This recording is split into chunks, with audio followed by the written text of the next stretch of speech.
Misericórdia, graça e paz da parte do nosso Senhor e Salvador Jesus Cristo.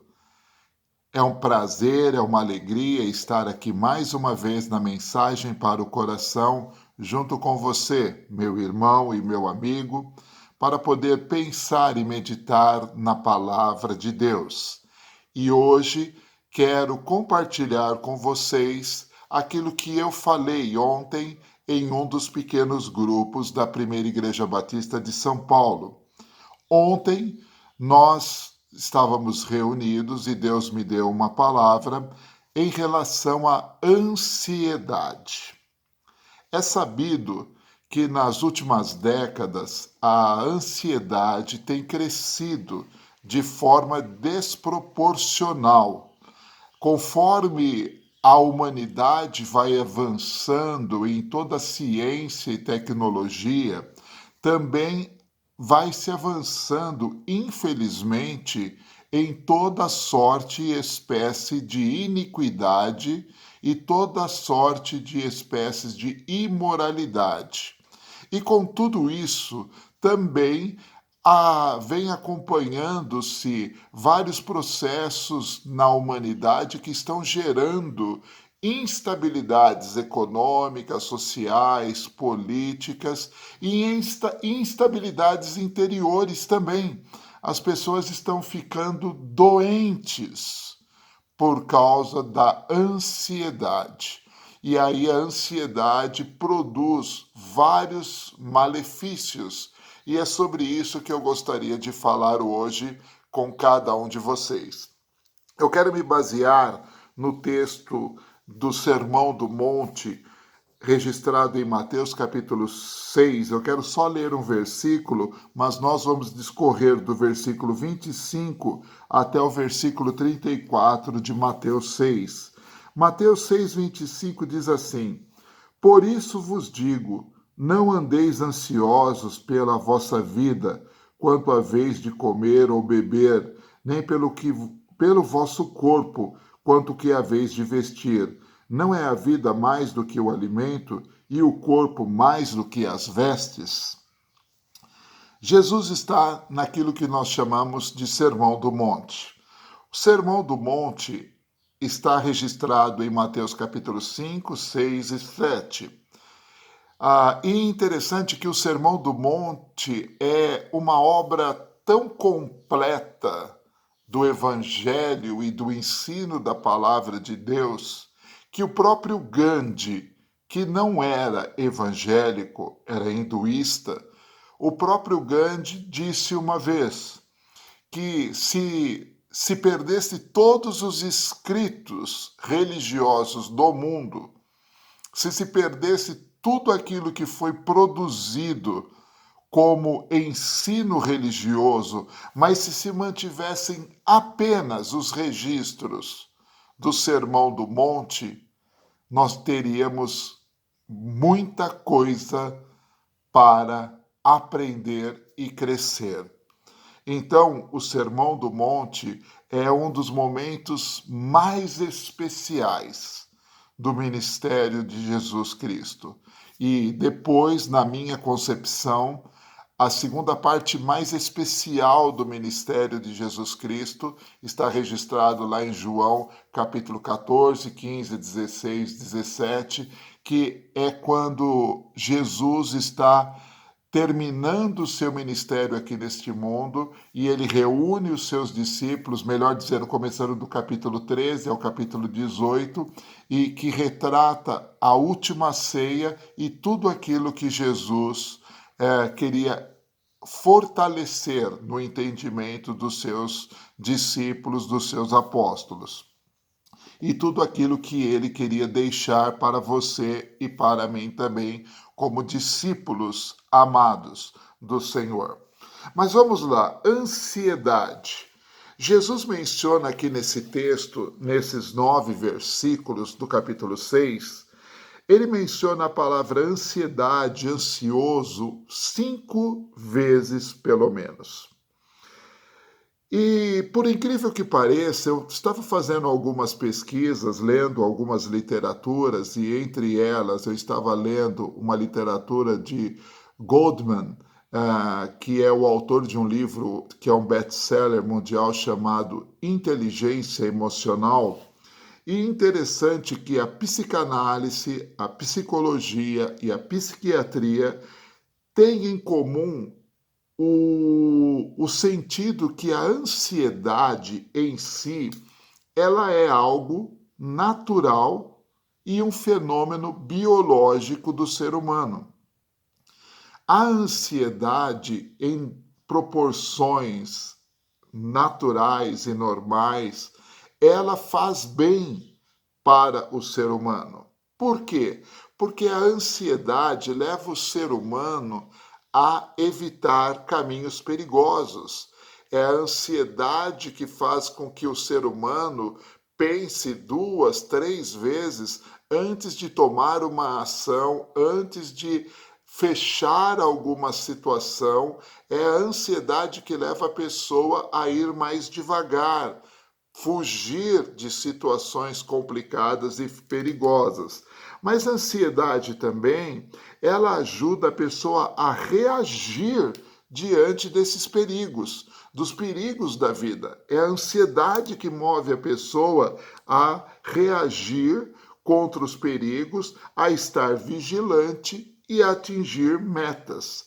Mas acontece que o grande problema é quando a ansiedade se torna algo muito grande. O problema está quando a ansiedade começa a atrapalhar as nossas atividades diárias. Aí, tanto a psicologia, a psicanálise e a psiquiatria entendem que a ansiedade, que antes era benigna, passa a ser nociva e deixa de ser algo natural e torna-se algo patológico.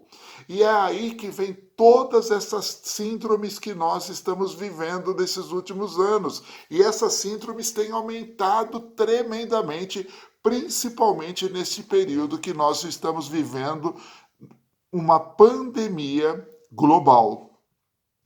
A ansiedade gera, a própria palavra diz mesmo, ela gera transtornos obsessivos, ela gera transtornos de medos, ela gera transtorno de uma ansiedade sufocante, ela gera todo tipo de preocupação, ela faz com que a pessoa perca o sono, ela faz com que a pessoa perca o apetite, ela faz com que a pessoa comece a entrar em pânico em todas as situações, fobias são acumuladas, a pessoa começa a se autodestruir, se autoflagelar, ela começa a se tornar algo tremendamente nocivo.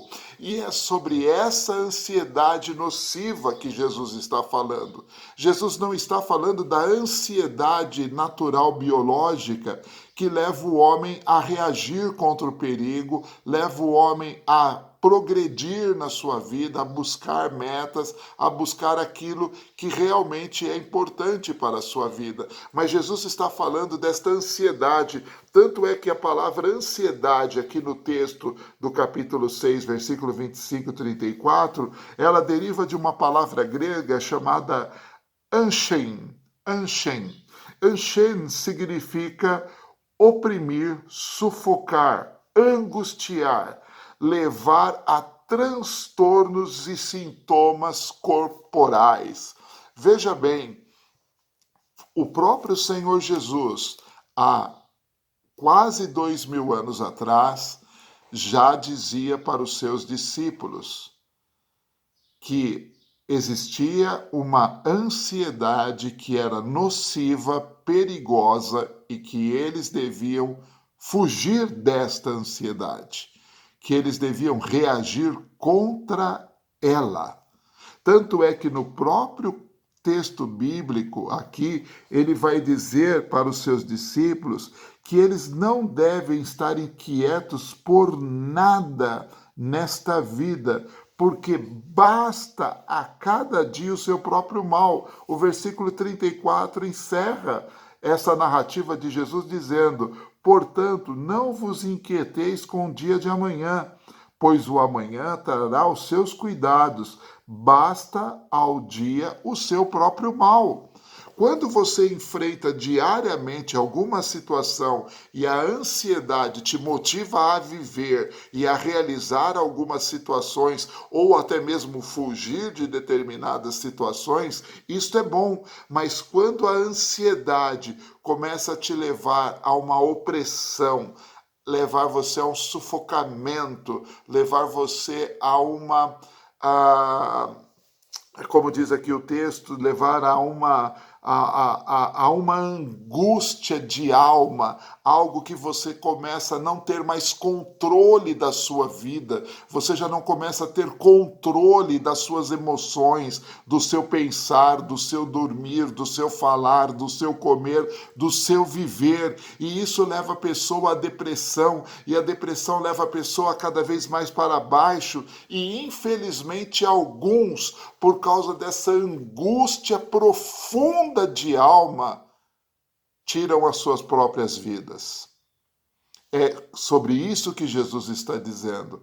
É sobre este mal que Jesus está tratando. E ele dá aqui no texto para os seus discípulos algumas saídas para que esses discípulos vençam esta ansiedade nociva que existe. É um fato real, é uma doença. Não é uma frescura, não é demônio, não é pecado, mas é uma doença que muitas vezes está na pessoa ou em um grupo da sociedade. A primeira estratégia que Jesus dá para os seus discípulos é a seguinte: Jesus orienta os seus discípulos que, para fugir dessa depressão, eles devem olhar para as coisas comuns da criação. Eles devem olhar para o belo, para aquilo que é bonito, para aquilo que Deus criou e contemplar que tudo que Deus criou é tão perfeito que Deus sustenta todas as coisas de uma maneira tão singela, tão natural, que isso nos emociona. Para isso ele usa as aves do céu e os lírios do campo. Ele diz que as aves do céu, elas não semeiam, elas não ajuntam comidas em celeiro, mas o Pai Celestial dá a cada ave do céu a porção necessária que eles necessitam para viver. Jesus diz que os lírios não se preocupam, porque o Pai Celestial os fez, os formou, e eles são belos, eles são lindos, naturalmente. Eles, nem Salomão, que foi um dos reis mais sábios e ricos que já existiu neste mundo, diz o texto que se vestiu como um lírio do campo. Então Jesus diz aos seus discípulos: olhem para o belo, olhem para a criação e veja como tudo é lindo, tudo é perfeito, como Deus cuida de cada detalhe da criação. Então, quando você estiver em uma situação angustiante, procure olhar para aquilo que é belo. Eu gosto muito de ir em museus, Museus de Arte de São Paulo, no MASP. Eu gosto muito de ir em museus, eu gosto muito de ir em teatro, eu gosto muito de ver a natureza, eu gosto de ir rio, eu gosto de ir pescar, porque eu quero ver o belo, eu quero trazer o belo de Deus para perto de mim. A segunda estratégia que Jesus dá é que quando você contempla essas questões simples da criação, o Senhor te mostra que você vale muito, que você é uma pessoa que tem valor. Não pense que você é um lixo, não pense que você não tem nada que possa contribuir ou produzir. Talvez você, como eu, não tenhamos o nosso nome registrados em livros históricos aqui desta humanidade, mas você e eu somos importantes na vida de alguém. Nós temos condição de fazer diferença na vida de alguém, sim. Então você tem valor, meu querido. Eu tenho valor, nós temos valor. Por isso que Jesus vai dizer: olha, as aves do céu valem mais do que vocês diante do meu Pai. Os lírios do campo e toda a criação, seja nos céus ou na terra, valem mais. Vocês valem mais do que toda a criação. Então, Jesus dá duas estratégias: a contemplação das coisas simples e do belo, e leva-nos à segunda questão, que é valorizar a nós mesmos, porque nós valemos mais, porque Deus nos criou com todo carinho, nós fomos criados, formados à imagem e semelhança do Todo-Poderoso. A segunda estratégia que Jesus dá é exercitar a confiança e a dependência de Deus. No versículo 30, Jesus vai dizer: ora, se Deus veste assim a erva do campo, que hoje existe e amanhã é lançada no forno, quanto mais a vós outros, homens de pequena fé.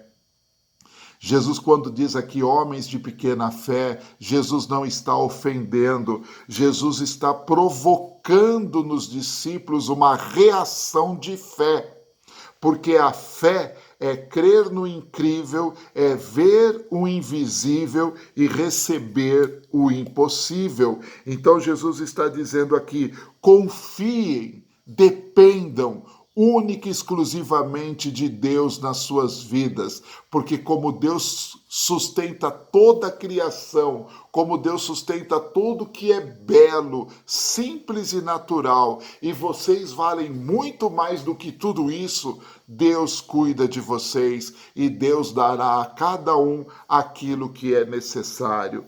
E a última estratégia que Jesus dá, está no versículo 33 que eu quero ler. Buscai, pois, em primeiro lugar o seu reino, a sua justiça, e todas essas coisas vos serão acrescentadas. E eu quero concluir com o capítulo 7, versículo 7 em diante, que diz: pedi e dar-se-vos-á, buscai e acharei, batei e abre-se-vos-á, pois todo o que pede recebe, o que busca encontra, e a quem bate abre-se-lhe-á.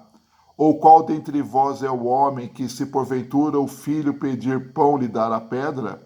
Ou se lhe pedir um peixe, lhe dará uma cobra? Ora, se vós que sois maus, sabeis dar boas dádivas aos vossos filhos, quanto mais vosso Pai que está nos céus dará boas coisas a quem lhe pedirem.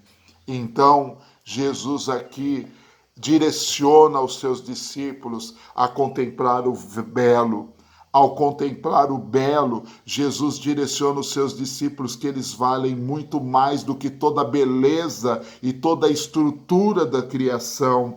Jesus, ao fazer com que os discípulos entendam que eles valem muito mais, Jesus diz aos seus discípulos: o Pai vai cuidar de vocês, o Pai vai dar o que é de melhor para vocês. Mas aí Jesus encerra dizendo: mas para que o Pai possa dar para vocês o que é de melhor, vocês devem buscar o Pai de todo o coração. É por isso que a Bíblia vai dizer que nós devemos amar a Deus acima de todas as coisas, nós devemos amar a Deus acima de tudo, acima do nosso entendimento, das nossas forças, de tudo o que está em nós. Nós devemos amar a Deus, buscar a Deus, e todo aquele que busca a Deus o encontra, todo aquele que pede a Deus em nome de Jesus encontra, é sarado, é liberto, e assim você poderá vencer a depressão,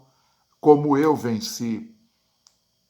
Durante mais de 13 anos, eu fui refém deste mal, mas hoje eu posso dizer: em Cristo Jesus, ao contemplar o belo, ao saber que eu tenho valor, ao colocar a minha confiança e dependência do meu amanhã nas mãos de Deus e buscar a Deus todos os dias com o coração quebrantado e contrito, eu estou alcançando o caminho de fé em fé, de glória em glória e vencendo todos os gatilhos da depressão, vencendo todos os gatilhos da ansiedade maligna e vivendo uma vida de paz, de alegria e de abundância.